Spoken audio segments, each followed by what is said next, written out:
Channel 26 Bangla.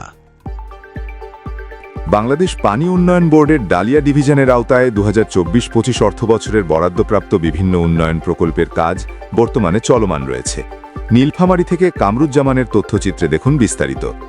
পানি উন্নয়ন board dahlia division সূত্রে জানা গেছে, চলতি অর্থবছরে বরাদ্দপ্রাপ্ত প্রকল্পগুলোর মধ্যে সাইফোন ও আউটলেট নির্মাণ কাজের পরিমাণ তুলনামূলকভাবে বেশি। এসব প্রকল্প এখন বাস্তবায়নের পর্যায়ে রয়েছে। প্রকল্পগুলোর গুণগত মান নিশ্চিত করতে নিয়মিত মাঠ পর্যায়ে তদারকি করছেন ডালিয়া পানি উন্নয়ন বোর্ডের নির্বাহী প্রকৌশলী অমিতাভ চৌধুরী সহ সংশ্লিষ্ট কর্মকর্তা ও কর্মচারীরা।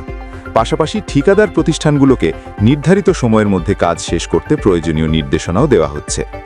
চলমান এসব উন্নয়ন কাজ সময়মতো শেষ হলে উপকৃত হবেন কৃষক সহ এলাকার সাধারণ মানুষ।